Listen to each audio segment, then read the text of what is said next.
Bismillahirrahmanirrahim. Assalamualaikum warahmatullahi wabarakatuh.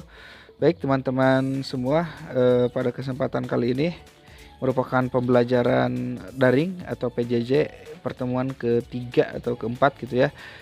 Setelah sebelumnya kita membahas mengenai menganalisis teks laporan hasil observasi, apa sih yang dimaksud dengan teks laporan hasil observasi atau mengidentifikasi teks laporan hasil observasi, serta menganalisis informasi-informasi yang ada di dalam teks laporan hasil observasi.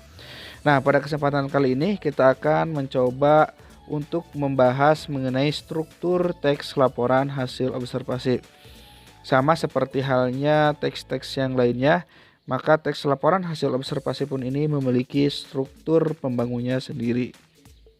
Nah, baik, ini dia ya, struktur teks laporan hasil observasi. Nah, struktur teks laporan hasil observasi. Strukturnya adalah yang pertama berisi pernyataan umum. Pernyataan umum ini ada di bagian paling atas ya, berarti setelah judul. Dalam TLHO itu setelah judul itu memasuki pernyataan umum. Nah, pernyataan umum ini isinya apa? Nah, pernyataan umum ini isinya kalimat definisi dan kalimat klasifikasi. Nah, yang dimaksud dengan kalimat definisi adalah sebuah kalimat yang menjelaskan makna atau arti. Ya, contohnya adalah tenda ya. Tenda adalah sebuah kain yang dapat dibentuk sebagai pelindung gitu ya, yang bisa dibentuk segitiga, atau misalnya mobil. Mobil adalah sebuah benda mati yang memiliki roda 4 ya, menjelaskan makna atau arti. Nah, dan bersifat umum atau ciri-cirinya umum. Artinya ciri-ciri dari kalimat definisi yang dijelaskan makna atau arti tersebut bisa dilihat secara langsung oleh mata atau semua orang bisa mengetahuinya, seperti itu ya. Contohnya adalah rumah. Rumah adalah sebuah bangunan yang kokoh begitu ya, dan sebagainya. Nah, itu merupakan definisi. Kemudian biasanya menggunakan kata adalah, yaitu, dan merupakan. Nah, kemudian untuk kalimat klasifikasi itu, klasifikasi artinya adalah menggolongkan ya, atau mengklasifikasikan. Contohnya di dunia ini benda terbagi menjadi ke dalam dua jenis. Yang pertama adalah benda hidup dan yang kedua adalah benda mati. Nah, itu merupakan kalimat klasifikasi, yaitu untuk menggolongkan. Nah, dalam pernyataan umum ini kalimat definisi dan klasifikasi bisa jadi keduanya ada, atau hanya salah satunya saja. Itu tidak jadi masalah. Kalau misalnya nanti teman-teman mau membuat LHO hanya menyantumkan definisi saja, tidak jadi masalah. Klasifikasi saja tidak jadi masalah. Tapi lebih bagus kedua-duanya dimasukkan gitu ya. Kemudian yang kedua adalah deskripsi bagian. Nah, apa itu deskripsi? Ya, kalimat deskripsi itu adalah kalimat yang menggambarkan. Ya, ini menggambarkan ya. Jadi ada deskripsi bagian. Contohnya kucing terbagi menjadi 3 bagian ya. Ini hanya contoh saja ya. Yang pertama bagian kepala, yang kedua bagian badan, dan yang ketiga bagian ekor.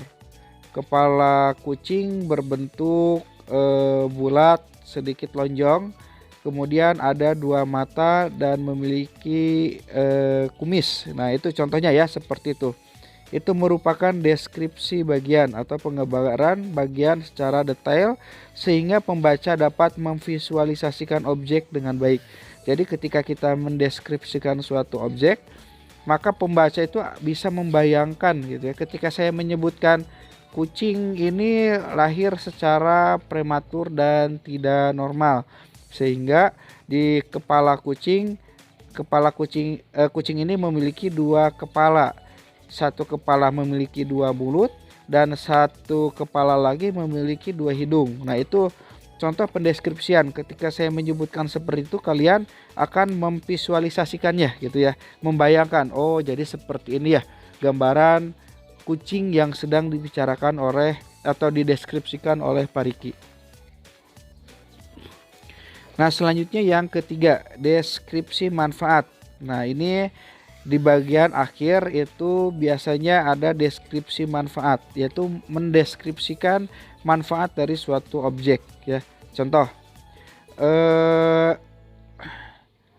kucing kucing merupakan hewan kesayangan Nabi gitu ya. Oleh sebab itu kucing salah satu hewan yang bersih dan lucu, sehingga ketika kita pulang dari sekolah atau pulang kerja, kucing bisa menambah mood kita dalam beraktivitas selanjutnya karena kelucuannya. Nah, atau seperti apalah, seperti itu kurang lebih contoh dari deskripsi manfaat atau kebermanfaatan suatu objek. Nah, tadi Bapak hanya menjelaskan contoh mengenai objek benda saja ya, baik benda hidup ataupun benda mati. Nah, nanti kalau dalam teks laporan hasil observasi itu bisa menjelaskan juga fenomena alam gitu ya. Contohnya nanti di pernyataan umum halnya seperti Gunung Merapi gitu ya, atau misalnya banjir adalah atau tsunami adalah. Nah, itu merupakan pernyataan umum. Nah, nanti masuk ke deskripsi. Nah, nanti ketika fenomena alam tersebut maka jelaskan bisa sebab-sebabnya gitu kan. Tsunami dikarenakan oleh apa gitu. Kemudian nanti juga bisa dijelaskan tsunami bisa memiliki ketinggian sampai berapa meter dan sebagainya. Kalau deskripsi manfaat ya mungkin tsunami tidak ada manfaatnya ya. Maka di situ bisa dijelaskan kerusakan yang ditimbulkan oleh tsunami dan cara menanggulanginya. Baik, selanjutnya. Nah, kemudian kita akan latihan ya. Silakan untuk membaca teks yang berjudul Ka'bah, kemudian kerjakan soal latihannya di buku Bahasa Indonesia kelas 10. Nah, kalau itu sudah selesai, nanti kita akan bahas bersama-sama melalui Zoom meeting. Baik, mungkin saja itu yang bisa Bapak sampaikan. Sampai berjumpa di Zoom meeting. Wassalamualaikum warahmatullahi wabarakatuh.